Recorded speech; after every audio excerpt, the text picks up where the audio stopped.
이렇게 만나 뵙게 돼서 반갑고 고맙습니다. 이미 목사님이 소개할 때 은혜를 받아버려서 제 얘기인데도 불구하고 들으니까 왠지 슬퍼지고 저와 20년 가까이 같이 했던 옛날 식구들이 생각이 나서 그립기도 합니다. 뭐 특별한 건 없습니다. 각자가 나름대로 하나님께서 지워주신 짐을 지고서 하루하루를 성실하게 사는 것이니까 사실 누군가가 특별해서 이 자리에 서는 것도 아니고 우리 모두가 하나님 앞에서 한 분 한 분 이름을 불리면서 그렇게 인정받을 그때가 올 거라고 생각하기 때문에 제가 여기에 특별하게 여러분들과 다른 뭔가가 있어서 자리에 서 있다고 생각하지는 않습니다. 그래서 부족하지만 제 이야기를 통해서 우리가 공감하고 우리가 믿는 하나님의 가르침에 더 한 걸음 가까이 가는 시간이 되었으면 좋겠습니다. 잠깐 기도할까요? 우리의 소망이 되시는 주님을 찬양합니다. 우리가 이렇게 각자의 생각과 처지가 다름에도 불구하고 한자리에 모여 예배라는 이름으로 앉아있는 이유를 주께서 아실 줄 압니다. 세상이 우리를 위로하지 못하고 세상이 우리에게 우리 길을 미리 보여주지 못하는 줄 알고 우리를 창조하신 주님 앞에 나와 겸손하게 주님의 가르침을 듣고자 합니다. 우리의 낮아진 마음에 주님의 말씀으로 가득 채워 소망을 허락하여 주시고 무엇보다도 우리들이 힘든 하루하루의 삶에 깊은 위로가 있어 돌아가는 우리들의 발걸음에 과연 우리 주님은 한 분이시라는 그 고백을 담고 각자의 처소로 힘있게 돌아가는 아름다운 모습이 있게 하여 주옵소서. 오늘도 말씀을 통하여서 우리에게 무엇을 말씀하실지 호기심을 갖고 있습니다. 한 인간에게 허락하여 주셨던 그 말씀의 능력이 우리 각자 한 사람 한 사람의 삶에도 마찬가지로 드러나서 정말 우리가 우리 인생을 기꺼이 바침에도 부족함이 없는 그 위대하신 주님의 말씀의 능력을 우리도 경험하게 도와주시고 우리가 마침내 주님 앞에 서서 하나님의 잘했다 하는 칭찬을 받는 주의 백성들이 되도록 축복하여 주옵소서. 모자라는 저희들에게 성령으로 지혜를 허락하사 마음에 깨달음이 있게 하여 주시고 깨달음이 너무 커서 머뭇거리는 저희들이 있다면 용기도 허락하여 주셔서 우리 부족함을 기꺼이 털어놓고 하나님의 도우심으로 말미암아 승리하겠다는 다짐 또한 있게 하여 주옵소서. 이 모든 말씀 예수 그리스도의 이름으로 기도드립니다. 아멘.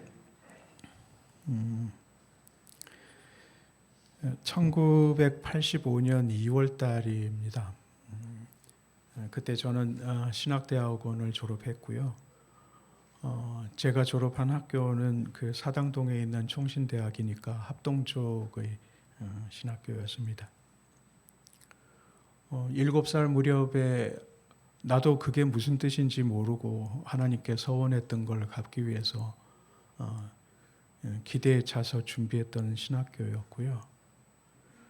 고등학교 다닐 적에 우연히 전국 성가 경연대회가 총신 강당에서 있었는데 그 사당동 올라가는 그 고갯길을 헐레벌떡 올라가다가 마침내 그 보이는 학교 건물을 보고 감격에 차서 울면서 하나님께 제가 조만간 몇 년 후면 저 학교를 다니게 됩니다 라고 기도했던 추억이 있었습니다.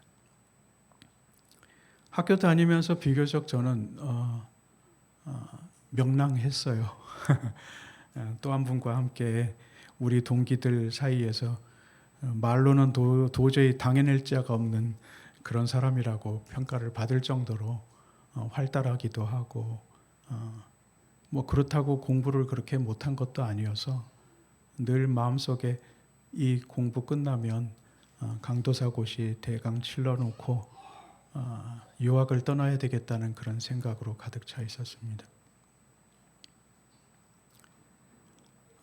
700명이 되는 그 후보들이 대전에 모여가지고 강도사고시를 쳤는데 사실 한 번도 걱정이 되지 않았습니다.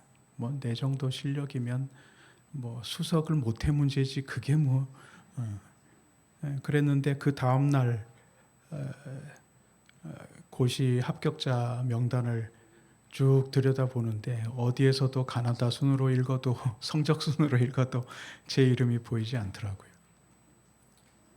그때 같은 교회 동역자들이 빨리 끝나고 가볍게 합격 소식 듣고 나서 유성온천이나 가자고 7명이 모여왔었는데 갑자기 분위기가 싸해져 버렸죠.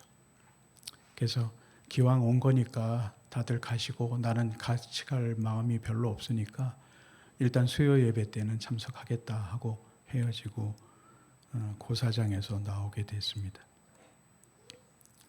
근데 그 마음이 편했겠습니까? 어찌 돼서 그랬는가? 기도를 안 해서 그랬는가? 그 지워진 자리가 내 자리였는가? 하고 나오는데 어떤 분이 저를 붙들었습니다. 자기가 고시위원인데 자네 이름이 홍 무슨 전도사인가라고 그러더라고요. 그래서 그렇다고 그랬더니 자네 때문에 오늘 아침까지 합격을 시켜야 되느냐 말아야 되느냐 하는 얘기를 놓고서 설왕설래 하느라고 시간이 좀 발표 시간이 늦어졌다 했는데 원래 예정상으로는 11시에 합격자 발표를 하기로 돼 있었는데 어쩌다 보니 1시에서나 발표를 하게 됐던 것이 2시간 동안을 고시위원들끼리 싸움이 있었던 거예요. 저걸 합격을 시켜야 되느냐 말아야 되느냐. 근데 뭐 그럴 수 있죠. 그럴 수 있는데 그 고시위원께서 저한테 알려주셨던 이야기가 너무 저를 놀라게 했습니다.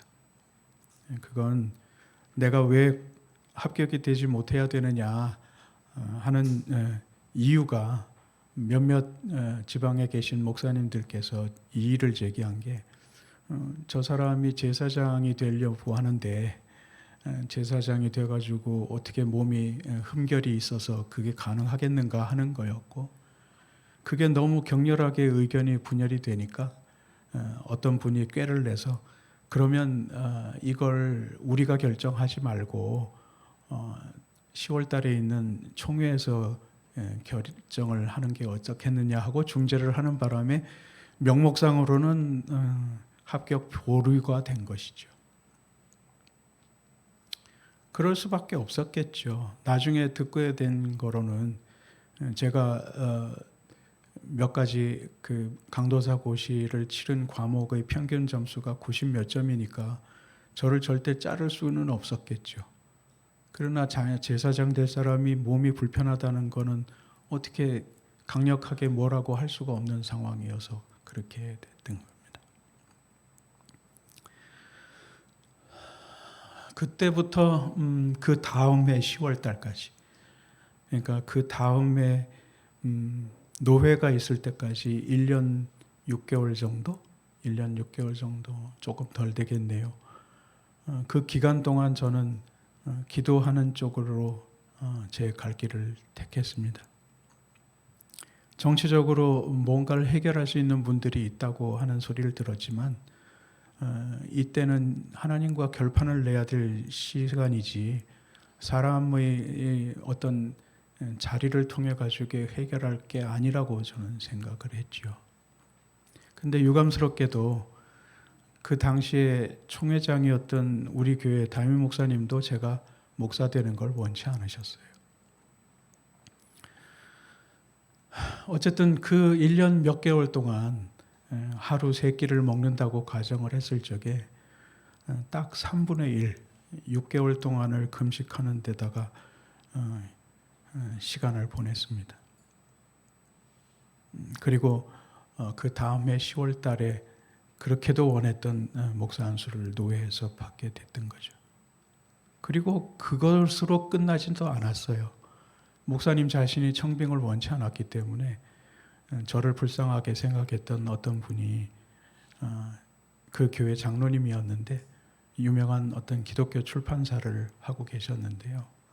그분이 기관 목사로 청빙을 하면 어떻겠느냐고 중재를 하는 바람에 청빙을 허락을 받았던 겁니다. 제가 그 상황에서 무엇을 할 수 있었겠습니까? 하나님의 뜻이 무엇인가를 여쭤보고 또 그래? 너희들이 내가 못 걷는다는 것 때문에 목사 안수 되는 걸 싫어한다면 그럼 내가 걸으면 되지 않나? 하고 또 홧김에 금식도 해보고 별의별 방법을 다 써봤습니다마는 기본적으로 제가 갖고 있었던 그 슬픔이나 분노를 해결할 수가 없었어요. 그건 크게 나눠서 두 가지 정도였던 것 같아요. 하나는 배신감이었어요. 어려서부터 교회 문을 드나들 때마다 특히 중학교, 고등학교를 다닐 적에 저는 교회에 올 때마다 기분이 좋고 눈물이 났어요. 그래요. 제가 만약에 구약 시절에 살았다고 한다면 내 처지로 봐가지고 교회 문도 드나들 수 없는데도 불구하고 예수님 때문에 내가 몸이 불편함에도 불구하고 차별 없이 교회를 다닐 수 있게 되었고 그래서 저는 교회에 나와서 받는 은혜를 교회 문을 들어서는 순간 반 이상을 이미 받으면서 교회를 다녔다고. 그리고 무언 일을 열심히 하다 보면은 다들 몸도 불편한데 열심히 봉사하고 하나님 충성한다고 칭찬을 하면 했지. 아, 너는 저기 몸이 불편하니까 그런 봉사는 적합하지 않게. 그런 얘기를 들어본 적이 없었어요. 저는 사실은 이게 자랑은 아닙니다만 중학교 다닐 때부터 어르신들한테까지도 성훈아라는 이름을 불러본 걸 들어본 적이 없어요. 모두가 저를 홍 선생이라고 불렀어요. 기도하시는 분들조차도 간밤에 기도할 때 보니까 네가 내 위에서 기도하는 걸 봤다고 존경한다고 인사까지 하는 걸 받아본 그렇게 교회 생활을 해왔던 사람이에요. 근데 왜 이제 와가지고 하나님도 사람도 내가 가는 길을 막아야 되는 걸까? 오히려 내가 목사가 되는 걸 하나님께서 칭찬해 주시고 사람들도 격려해 줘야 되는 거 아닐까? 근데 왜 난데없이 갑자기 이 순간부터는 안 된다고 여기까지만 하라고 냉정하게 돌아서는 걸까? 최소한 제가 학교에서 배운 대로요. 목사가 제사장인가 하는 신학적인 이야기까지도 질문이 들었어요. 사실은 제 담임 목사님께도 그렇게 말씀드렸어요. 어떻게 목사가 구약의 제사장이 될 수 있냐고. 그랬더니 목사님이 벌컥 화를 내시더라고요. 너 지금 나하고 신학적인 논쟁을 하자는 거냐? 이렇게 저렇게 해서 정말 감사하게도 목사가 되었습니다만 청빙도 못 받은 상황이 되니까 그때 저는 제 스스로의 신세를 성대를 제거당해서 짓지 못하는 개신세다라고 스스로를 평가했습니다. 목사가 어디 가서 설교할 그런 기회도 없다는 게 얼마나 괴로운지 몰랐어요. 그러다가 결국은 선배 목사님 한 분의 도움을 받아서 그분 교회에서 협동 목사로 일을 하다가 유학의 길을 떠나게 된 것이죠. 이게 제가 갖고 있는 경험 중에 하나, 장애라고 하는 이름으로 겪었던 아픈 추억이기도 하고 이제는 웃으면서 얘기할 수 있는 은혜의 시간이었고 정말 내가 그때 선택을 잘해서 1년 반 동안 하나님만 만날 수 있었던 게 너무나도 자랑스러운 결정이었다고 스스로 생각하고 있는 추억입니다. 이 이야기를 지금 에베소서와 함께 여러분들과 함께 나누고 있는 이유는 제가 뭐 특별하게 장애 때문에 그런 슬픈 경험이 있고 그러니까 뭐 슬프고 뭐 어쩌고 그런 얘기를 하려고 하는 것은 아닙니다. 오늘 말씀이 우리에게 가르치는 바와 같이 울타리에 관한 이야기입니다. 담에 관한 이야기입니다.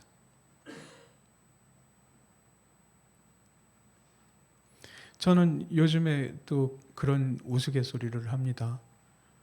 야, 어떻게 휠체어 탄 사람은 예배 시간에 꼭 그 에어컨 옆에 앉아 있어야 되는 거냐? 이 교회를 욕하려는 거 아니에요. 어쩔 수 없는 상황이에요. 휠체어를 탄 사람도 어느 정도는 양보는 해야 되겠고 이해는 해야 되겠고 그러지 못한 반대에 있는 휠체어를 타지 않는 분들도 그게 당연하지 않다는 것도 어느 정도 이해해 달라고 부탁을 드리려고 하는 말씀입니다. 한여름이 되면은 그 에어컨 돌아가는 소리, 겨울이 되면은 그 온풍기 돌아가는 소리를 들으면서 이 장의자도 아닌 그 제일 뒤에 공터에 앉아가지고 예배를 참석해야 돼요. 저는 그래도 보이는 차별이랄까 구별을 받는 입장이기 때문에 이렇게 얘기하는 거죠. 그러나 한번 여쭤보고 싶어요. 교회 안에 과연 장애인과 비장애인이라고 하는 두 종류로만 나눠져 있나요? 저는 그렇지 않다고 생각합니다. 학맥도 있고 인맥도 있고 지역도 있고 배운 사람과 못 배운 사람도 있고 돈 있는 사람과 없는 사람도 있고 사람은 본성적으로 나를 어떤 범주 안에 가두기를 그래서 자기를 쉽게 정체성을 설명하기를 원해요. 그리고 그것이 타인과 나를 구별하는 방식이기도 합니다. 저는 이게 악한 본성일 수도 있으나 그냥 타고난 본성이라고 생각해요. 사람은요, 자기가 살고 있는 세계 전체를 이해하려고 하지 않거든요. 그저 편하게, 내 중심으로. 그래서 비슷한 사람을 찾고 그 일반화된 그 카테고라이즈 된 그 어떤 범주의 이름을 가지고 자기를 구별하고 그리고 본의 아니게 그 덕분으로 그 범주 안에 들어있지 않은 사람을 차별하게 되어 있습니다. 그래서 배운 사람은 배운 사람끼리 얘기하면 편하고 있는 사람은 있는 사람끼리 얘기하면 편해요. 심지어 오늘날 우리나라의 교회에서는 문학 동호회가 교회를 세워서 문학하는 사람끼리만 모이기도 합니다. 그러나 오늘 우리가 읽은 에베소서의 말씀을 가지고서 우리 삶을 비춰보고 교회를 비춰보면 이런 교회의 행태들이 절대로 건강한 행태가 아니라는 걸 인정하지 않을 수가 없는 거예요. 자기를 규정하는 건 있을 수 있는 일이지만은 그 규정 때문에 폐쇄된 범주가 생기고 그래서 나는 너와 다르다. 그러니까 나는 너하고 상종할 수 없다고 생각하는 그 순간 그건 그렇게도 예수님께서 십자가 위에서 유대인과 이방인을 그 담을 허물려고 피 흘리셨던 그 예수님의 그 의도를 정면으로 대적하는 것입니다. 오늘 저희들이 이야기하려고 하는 것은 바로 그것입니다. 장애만이 아니라 온갖 다른 종류의 이야기로 우리를 나누고 있는 이 울타리들을 우리가 어떻게 하면 깰 수 있겠는가 하는 거예요. 그리고 그 깰 수 있는가 하는, 어떻게 깰 수 있는가 하는 질문은 이미 답이 나와 있는 질문입니다.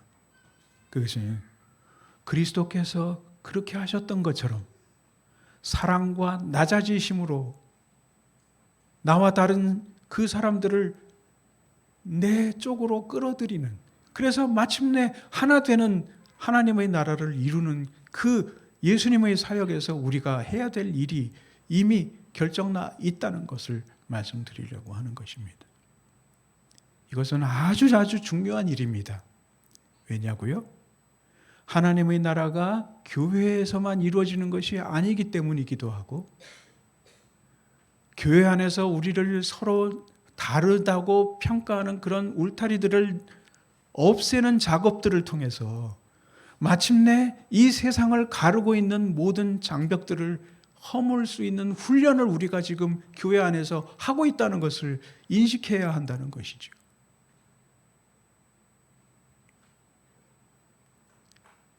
이참에서 저는 이렇게 말씀드리고자 합니다. 정말 예수님이 보실 적에 훌륭한 교회, 좋은 교회, 바른 교회, 그런 것이 어떤 것이라고 생각하십니까? 코로나 이후에 사람들이 예전처럼 많이 모이려고 하지 않는다 하는 것 많이 한국에 와서 들었습니다.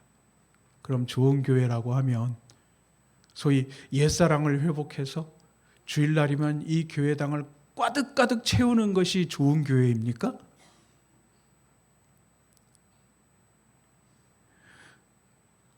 예배 끝나고 만나서 서로 부둥켜 안고 그리스도의 이름으로 사랑한다고 하지만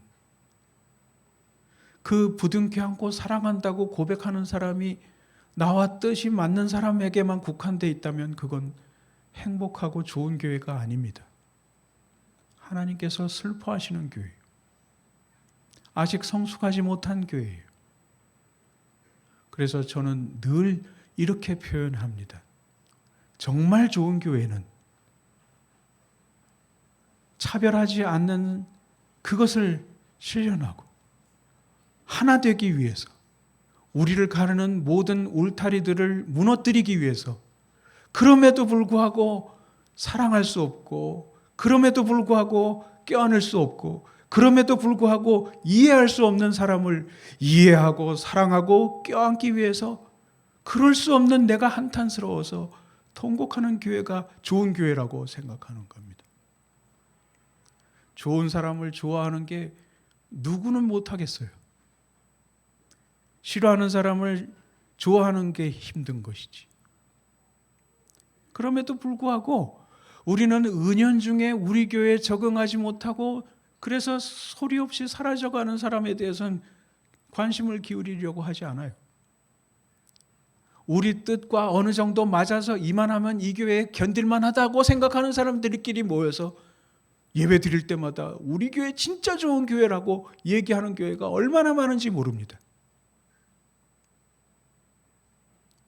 제가 섬기던 독일에 있는 그 교회, 어느 날 예배를 마치고 나서 한 독일 거지가 와가지고 도와달라고 얘기를 했어요.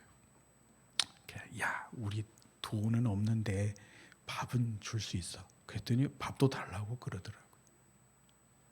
그래서 예배가 끝나면 몇 주 동안을 계속 오니까 저는 고민이 시작이 된 거예요. 야, 이걸 어떻게 하면 좋은가? 저놈은 한국식으로 음식을 먹는 것도 좋다고 저렇게 오는데 이건 매일 오면은 이걸 더 이상 손님으로 얘기하기가 어렵잖아. 그러면 저걸 교인으로 받아줘야 되는 건가? 근데 그것도 너 괜찮다고 하면서 친구들까지 불러가지고 그 거지들이 때로 모아오면은 그걸 어떻게 해야 되는 거지? 그래서 너무 심각해져가지고 재직회 때 얘기를 했어요. 얘들아, 그거 쟤들 때를 지어서 우리 교회 등록하겠다고 그러면 저거 어떻게 하면 되는 거야? 진짜 염려가 하나 있긴 있었어요. 그렇게 교회 안에 들어오는 것까지 내가 이를 악물고 참겠는데 어느 날 예쁘장한 여학생한테 누군가가 전화를 걸고 찝적대기 시작하면 저건 내가 책임질 수 있는 걸까?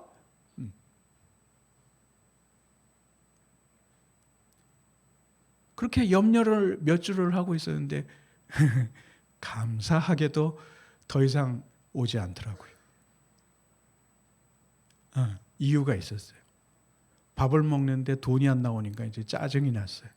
그래서 돈을 달라고 그러는데 우리가 돈을 줄 수는 없다고 얘기했거든요. 자,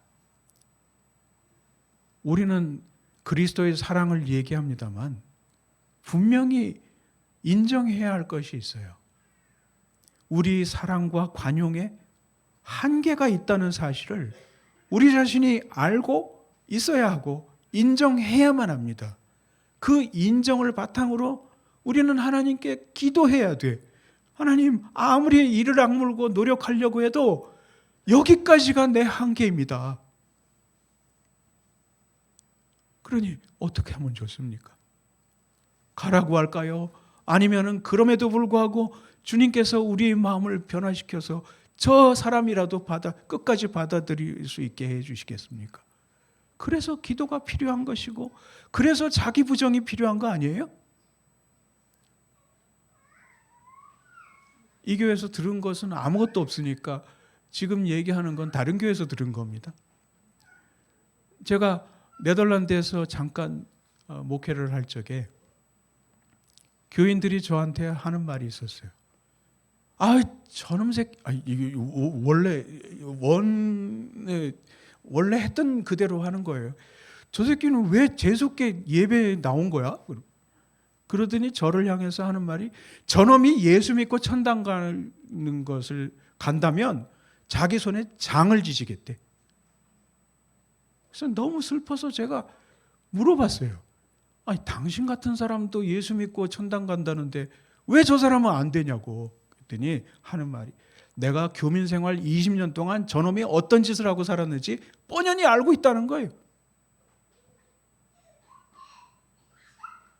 혹시 우리가 그런 심정으로 교회를 다니고 있는 거 아닐까요? 쟤는 내가 사는 꼴을 뻔히 알고 있는데 교회 나와서는 천사야. 어이구 저런 가증스러운 것. 그러지 않습니까? 설교 들으면서 오늘 말씀은 정말 저놈이 들어야 될 말인데 오늘 유감스럽게 안 나왔군. 그러고 있지는 않습니까? 우리는 어떤 방식으로든 아무리 노력해도 나와 남을 가르고 있어요. 그러면서 천당 갈 사람과 못 갈 사람, 복 받을 사람과 못 받을 사람, 사랑을 받을 수 있는 사람과 없는 사람, 구별하고 편리하게 살아가고 있어요. 쟤는 안 돼. 내 사랑은 여기까지야. 그러면서 나는 저 사람을 더 이상 사랑할 수 없다고 얘기하는 게 오히려 정직한 사람이라고 칭찬까지 받습니다. 이게 제대로 된 교회의 모습입니까? 예수님께서 우리를 위해서 그 모든 담을 허물기 위해서 돌아가신 예수님의 삶의 방식이었습니까? 그렇지 않아요. 우리가 남을 나와 다르다고 구분짓는 것은 어쩌면은 자기를 부정해야 되고, 어쩌면은 내 목숨을 걸고 내 목숨을 바쳐서라도 고쳐야 할 십자가일 수도 있어요. 그럼에도 불구하고 안 되는 건 안 된다고 단정합니다. 누가 안 된다고 그랬어요? 우리가 명심해야 할 것은 예수님께서 나를 포기하지 않으셨듯이 저 사람도 포기하지 않으실 거라는 믿음이, 내가 저 사람을 받아줄 수 있느냐 없느냐의 문제가 아니에요. 예수님께서 저 사람을 용납하실 것인가 아닌가 물어야 되는 거예요. 주님, 저 사람도 당신의 백성으로 받으실 겁니까? 그렇다면 제가 사랑할 수 있도록 도와주십시오. 이게 우리 바른 자세인 것입니다.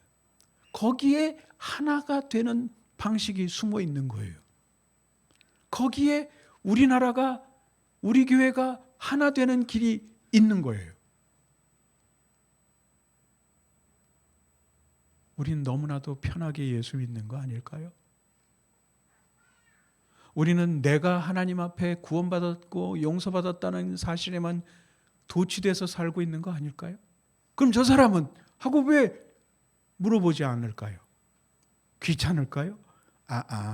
예수님은 가능하겠지만 우린 안 돼. 예수님은 가능할지 몰라도 나는 저 사람을 사랑할 수 없어. 이게 크리스찬의 모습일까요? 그렇지 않아요. 어쨌든 오늘 말씀을 통해서 우리가 명심해야 될 사실이 있습니다. 예수님께서 십자가에 달리신 그 수많은 목적 가운데 하나, 유대인과 이방인을 차별 없이 불러 그들 모두의 입에서 한 하나님을 아버지라고 부르는 날이 오도록 그분은 십자가에 기꺼이 달리셨습니다. 내가 저 사람들도 불렀는데 니들이 무슨 간섭이야? 그것이 예수님의 메시지예요. 그 메시지가 우리에게 진지하게 다가온다면 우리는 우리가 서로 나누고 있는 그 담들을, 차별들을 진지하게 예수님 앞에 나와서 여쭤봐야 돼요. 나는 저 사람과 다르다고 생각합니다. 예수님의 생각은 어떤가요? 저 사람도 당신께서 부르신 사람들의 종족입니까? 그렇다. 그러면 우리는 사랑해야 해요.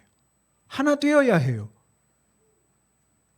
내가 하나님의 구원을 받고 넘치는 감격을 가지고 하나님 보좌 앞에 가가지고 찬송 부르는 거, 그것만을 위해서 예수님께서 돌아가신 것이 아니에요. 너도 나도 저 사람도 차별 없이 모두를 불러 그들 모두의 입에서 한 하나님을 아버지라 부르고 자기를 구속하신 그 사랑을 감사하게 만들기 위해서 십자가에 돌아가신 겁니다. 우리가 무슨 권한이 있어서 저 사람은 안 된다고 얘기할 수 있겠어요?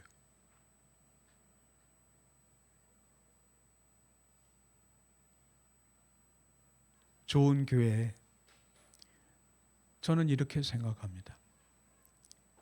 훌륭하신 목사님이 깊이 있는 신학을 가지고서 설교하는 교회가 훌륭한 교회만이라고 생각하지 않습니다. 온 교인들이 똘똘 뭉쳐서 무슨 어마어마한 일도 해낼 줄 아는 그런 교회가 훌륭한 교회만이라고 생각하지도 않습니다.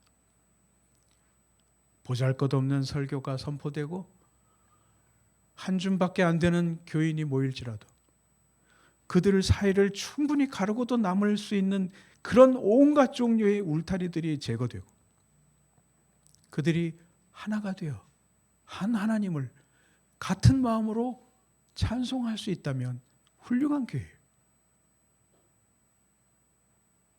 아직은 미완성이긴 하지만 사랑할 수 없는 사람을 사랑하기 위해서 콧잔등에 땀이 나고 지그시 입술을 깨물으며 내가 예수님이 죽으신 것처럼 나를 부인하면서 저 사람을 한 번이라도 칭찬하고 인정하고 안아주리라고 결심하는 교인이 있는 교회가 훌륭한 교회예요.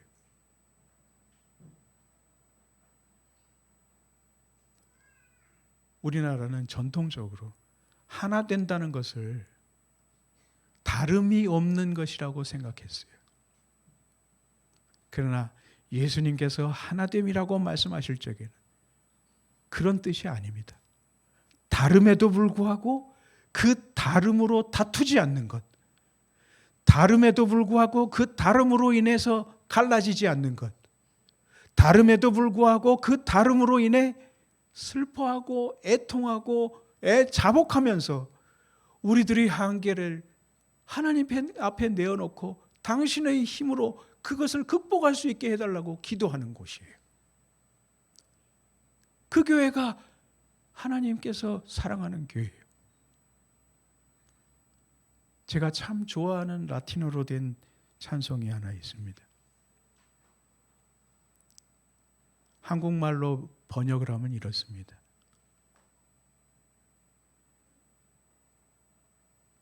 사랑과 자비가 여기 있네. 거기에 하나님이 계시네. 우리가 세상에 대해서 하나님이 계시다고 목 놓아서 변증하려고 하지만 가장 훌륭한 변증은 우리 자신의 삶의 태도예요. 다름에도 불구하고 사랑하고 가까울 수 없음에도 사랑하고 나뉠 수밖에 없음에도 하나 되어 서로를 부여 안으려고 통곡하는 교회가 하나님께서 계시는 곳이에요. 그런 교회를 미완성이라고 누구도 손가락질하지 못할 것입니다. 거기에 희망이 있고 거기에 우리의 한계가 있고 그 한계를 도우실 하나님께서 우리와 함께 계시기 때문입니다. 여러분, 오늘 말씀을 곰곰이 생각하면서 우리가 하나 되는 것이 무엇인지 진지하게 생각할 수 있는 시간이 되었으면 좋겠습니다. 그리고 그렇게 하나 되는 방식으로 4분 오열된 이 나라도 하나 되는 방법이 무엇인지를 우리가 세상으로 나아가 가르쳐 주었으면 좋겠습니다. 그래서 이 사회의 난맥상이 교회 안에 해법이 있다는 것을 모든 사람들이 인정할 수 있었으면 좋겠습니다.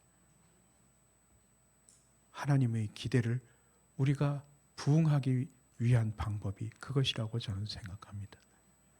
우리에게 주어진 과업들이 많습니다. 내 하나가 하나님 앞에 부름받고 용서받고 구원받은 것이 중요한 것이 아니라 거기를 넘어서 내 이웃들을 사랑하고 구원하고 내 사회를 하나님의 말씀으로 하나 되게 하는 것, 거기까지 되기 위하여 우리가 하나님의 부르심을 받았다는 하나님의 원대하신 비전을 발견하고 그 비전을 우리가 부여안고 평생을 살아갈 수 있어서 우리 한 사람 한 사람이 화평케 하는 사람이라는 칭호를 듣기에 부족함이 없게 되기를 예수 그리스도의 이름으로 축복합니다. 함께 기도하겠습니다. 참 좋으신 하나님, 쓸모없는 저희들을 그럼에도 불구하고 불러주셔서 하나께 되게 하시는 하나님의 원대하신 비전을 이룰 수 있는 당신의 백성으로 삼아주신 것을 감사드립니다. 우리들의 능력과 한계가 뻔한 것을 아심에도 불구하고 우리에게 그런 엄청난 기대를 주셨사오니 이제 우리의 인생을 주님께서 책임져 주시고 우리가 할 수 없는 것을 성령으로 가능케 능력으로 감싸 안아 주시기를 원합니다. 그래서 우리가 한 사람 한 사람이 화평케 하는 자가 되어 이 세상을 하나로 만드는 하나님의 백성이 될 수 있도록 축복하여 주옵소서. 그런 일이 일어나는 아름다운 충강교회가 되도록 축복하시고 이 교회에 드나드는 모든 사람들이 하나 되는 축복 속에서 내 가정과 같은 안온함을 느끼는 아름다운 교회가 되도록 축복하여 주옵소서. 이 사회와 우리 자신 하나하나가 위로받는 교회가 될 수 있도록 축복하여 주옵소서. 이 모든 말씀 예수 그리스도의 이름으로 기도드립니다. 아멘.